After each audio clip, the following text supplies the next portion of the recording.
Kelly's husband. That is just an unofficial title I have here at the church. I wear it proudly, and the love of my life is my better half, much better half.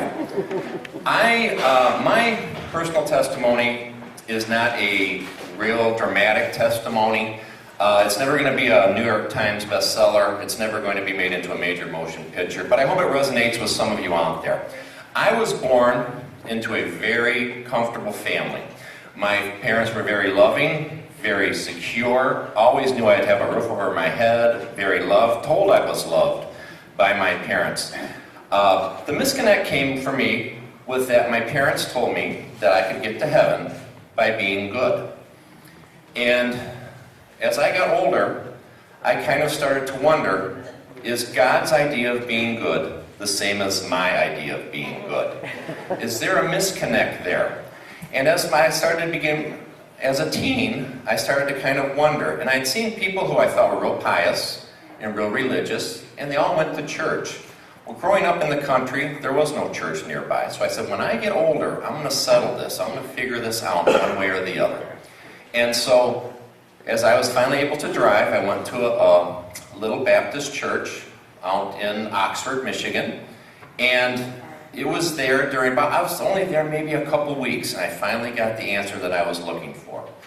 It wasn't the answer, it was the answer to my question, but I wanted affirmations that I was going to heaven, and what I heard was anything but that.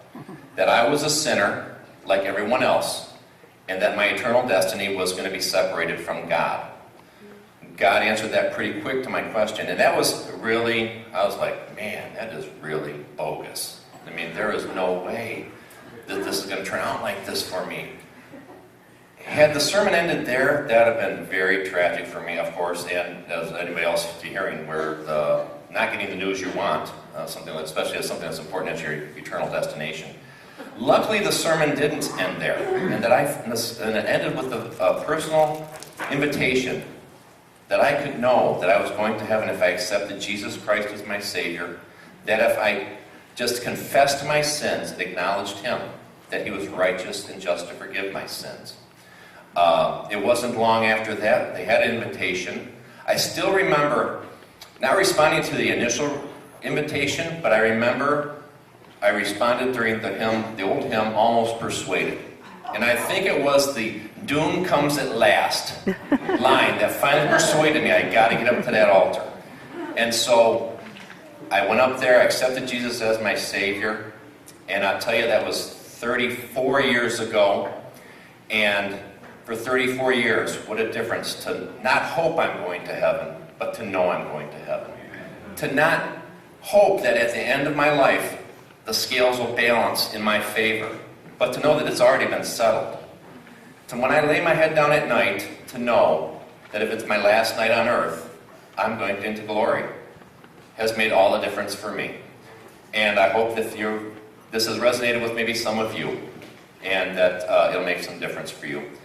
I want to say, on a personal note, thank you. When we came here 15 years ago, we were looking for friends, a place to serve. We had come from a big mega church. We had tried for a couple of years, wasn't for us. We came here, and thank you for welcoming us like you have these 15 years. Thank you for giving us a chance to use our talents in service. And we're looking forward for many more happy years with you. Thank you so much.